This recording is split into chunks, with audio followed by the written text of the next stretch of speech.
The notification lit up my phone screen just as I was blowing out the candles on my birthday cake. Laughter filled the restaurant, my friends raising their glasses to toast another year of my life. But the moment I saw his name pop up, the world around me blurred. My name is Chrissy, and at 39, I have received the most ruthless message in history.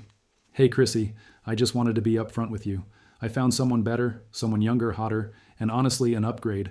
I transferred our money into my personal account, felt fair since I was the one making most of it anyway. No hard feelings. Enjoy your birthday? A breath caught in my throat. The words glowed on my screen like a neon sign spelling out betrayal. I didn't react, not outwardly. No shaking hands, no sudden gasp, no tears.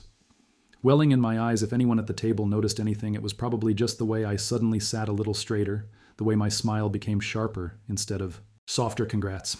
I typed back one word, no anger, no desperation, just a simple, quiet response, because what Nathan didn't realize, what he never once considered in his inflated sense of superiority, was that I had been paying attention for months. Nathan had always been arrogant. It was part of his charm at first, the confidence, the smooth talk, the way he could make anything sound like it was his idea, even when it wasn't. But then things started changing. The sudden late nights at work, even though his company didn't require overtime, the way his phone was always face down, the way he'd roll his eyes when I mentioned future plans, as if I was naive for even thinking we had a future, and the money. At first, it was little things, his Venmo payments suddenly becoming delayed, a sudden concern over shared expenses when he used to cover dinner without hesitation. Then the big red flag last month, he suggested we move our shared savings to an account under his name. It's just easier that way, he had said with that dismissive wave of his hand. I'm better with money, babe. I'll make sure we're set. I smiled, nodded, even let him believe he'd convinced me that same afternoon I walked into my bank and opened a new account. I didn't drain our joint savings, not completely, that would have been too obvious. Instead, I withdrew, just enough over time that he wouldn't notice. I moved my portion into the new account, leaving behind just enough to keep up appearances. And now on my birthday, I knew exactly what had happened. Nathan thought he had won. He thought he had taken everything and left me with nothing, except he was about to learn the hard way just how wrong he was. An hour after his text, my phone buzzed again, this time from a mutual friend, Chrissy. I don't know how to say this, but Nathan just hard-launched his new girlfriend on Instagram. He literally posted the glow-up, his reel out, with the new I am fuming for you. I clicked the link, sure enough there. He was posing in a Y hotel suite, arm wrapped around a woman who couldn't have been older than 22. Long legs, perfect hair, the kind of effortless beauty that made people do double takes. Melissa. The same Melissa he had told me was just a friend. The same Melissa he had sworn was annoying and immature, and yet there she was wrapped around him like a prize. He had just won. The comments were ruthless.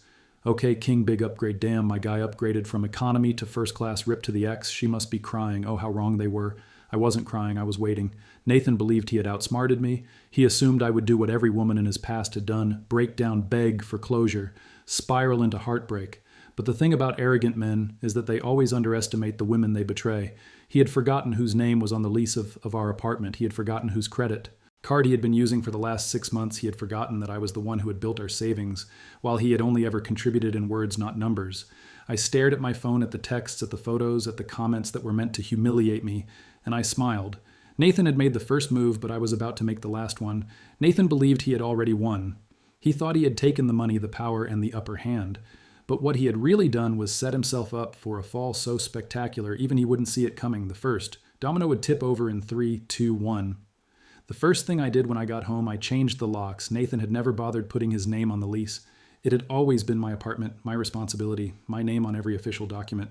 Babe, why do all that paperwork? You're way better at that stuff than I am, he had said when we moved in, and now that laziness would cost him, the landlord had.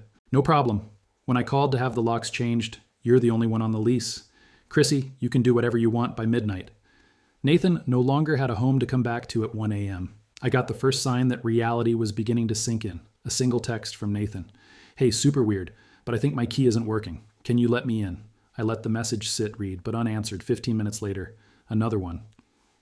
Chrissy, what's going on? I need to grab some of my stuff. I still said nothing because Nathan's stuff, the suits, the watches, the sneakers, he spent a fortune on but never took care of. Everything he had left behind was already packed in trash bags and sitting in the hallway outside.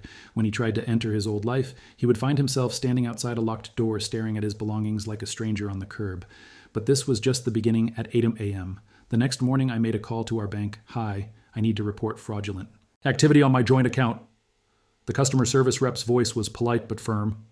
What kind of fraudulent activity, ma'am?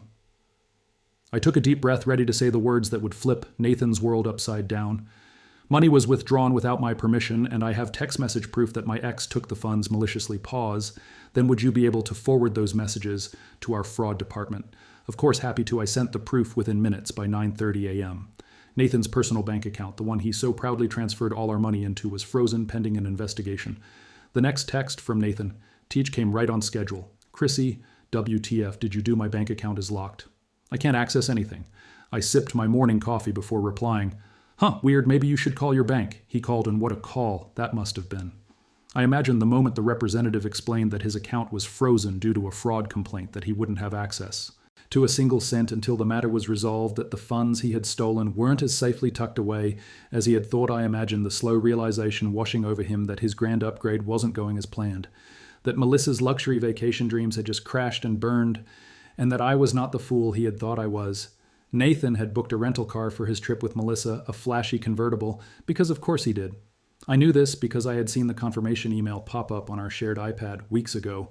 And guess what? Credit card he had used mine. He had stupidly left the card details saved in the system, thinking I wouldn't notice.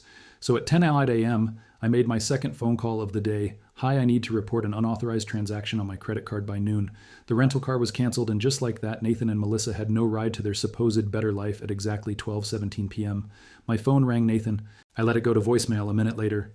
Another call, then another. By the fifth attempt, I finally picked up. Chrissy, you need to fix this. My bank is frozen.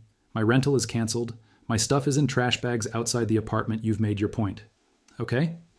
I smiled, twirling my coffee spoon between my fingers. Oh, Nathan, I haven't even started. Nathan was unraveling. I could hear it in his voice, see it in his texts, feel it in his desperation, but I wasn't done yet, not by a long shot. Because what's the point of revenge if the person who betrayed you doesn't fully understand the depth of their mistake? I was going to make sure Nathan felt every bit of the consequences he had brought upon himself, and the best part, he still had no idea. Just how deep the trap had been set. Nathan's next brilliant move had been booking a high-end hotel suite for himself and Melissa. 5-star luxury ocean views, private balcony, a fantasy trip meant to be the cherry on top of his upgrade to a better life. Too bad he didn't pay attention to the fine print, because when he transferred all our money into his personal account, and that account got frozen for fraud, the pending hotel charges bounced at exactly 3 p.m. Nathan and Melissa arrived at the hotel dressed for a vacation they could no longer afford.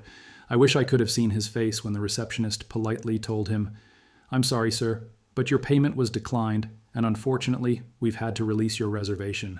Melissa must have been thrilled because half an hour later my phone buzzed with an unknown number. I already knew who it was. I answered, keeping my voice light. Hello, a second of silence, then not Nathan, but Melissa. Her voice was tight with frustration. Chrissy, hey, look, I know things are weird between us, but I didn't let her finish. Melissa, how's that upgrade treating you? Silence, then. A sharp breath through her nose. I just need to know if there's something we can do to fix this. Nathan said you froze his account. I laughed. Nathan said that, did he? And did he also mention how he stole that wasn't his, or how he left me on my birthday like an absolute coward? Melissa exhaled sharply. Look, I didn't know any of that. Okay, I just thought I cut her off again. You just thought he was an innocent, misunderstood guy who needed saving. Let me guess. He told you I was cold, controlling that. I didn't support his dreams. The silence on the other end told me everything I needed to know. Melissa was finally realizing she had been played too little too late, while Nathan was scrambling to figure out how to pay for a hotel he couldn't afford. The internet was having a field day because Nathan, being the overconfident social media obsessed idiot that he was, had posted about his new life way too soon, and people noticed the comments started rolling in. Damn bro, flex too early, Elmo. Imagine leaving your girl for an upgrade just to go broke in 24 hours. Now, karma came with express delivery on this one. Even people who didn't know me personally were tearing him apart. And then it happened the moment I had been waiting for. His boss saw it at 4:45 p.m. My phone vibrated again. Nathan, I picked up this time just to hear him sweat. Chrissy, you need to stop this. He started immediately, his voice low-controlled, like he was trying to sound calm but was failing. I smiled. Stop what, Nathan? You know, exactly what my boss called me today. Oh, I feigned surprise, and why would he do that? Nathan let out a bitter laugh because apparently some people at work saw my Instagram post, and now HR is involved. That's right, his company had a strict non-fraternization policy. And Nathan had been dating a subordinate, Melissa. Wasn't just a random girl, she was a junior staff member at his firm, and now corporate had questions Nathan thought he was calling to scare me into backing off. He still didn't understand how completely he had already lost, so I decided to spell it out for him.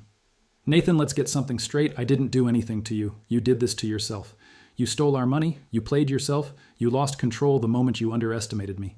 His breathing sharpened. I swear to God, Chrissy, no. Nathan, you don't swear to God. You swear to yourself that next time you won't be so stupid. Now, if you'll excuse me, I have plans.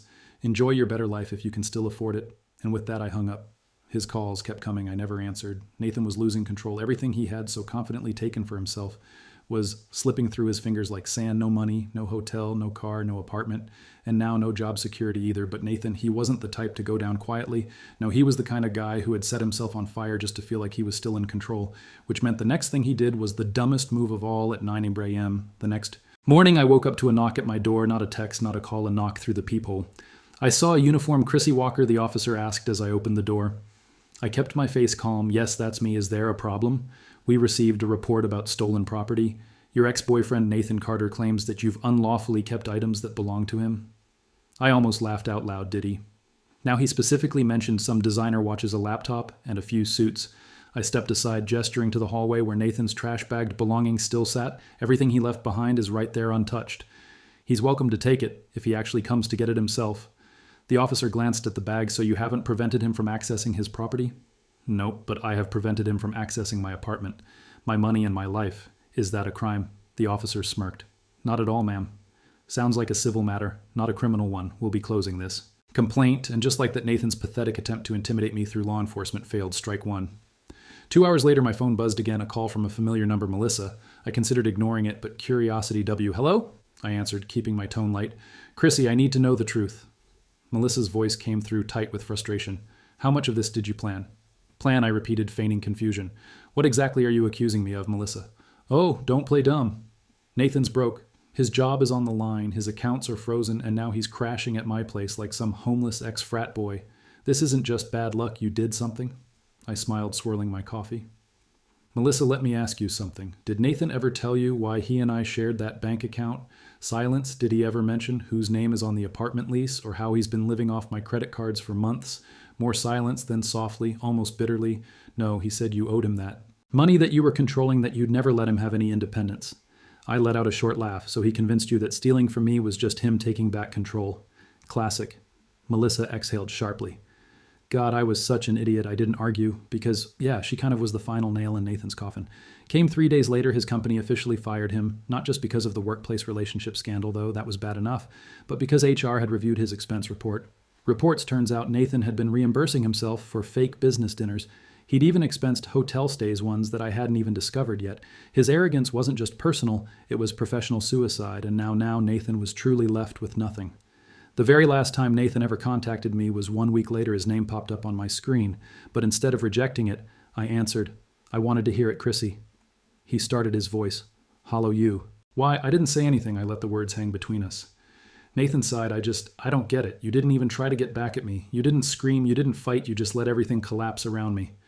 I took a deep breath, then finally answered, Nathan, you did all of this to yourself. I didn't have to fight you. I just had to watch you destroy yourself. Silence. Then quietly, I messed up. Huh. I smiled. Yeah, you did. And then I hung up. I blocked his number, and I never looked back. Nathan was gone, blocked, erased, a ghost in my past. And yet the ripples of his destruction were still spreading. Not that I cared. I had already moved on. But Nathan was learning the hard way that when you build your life on lies and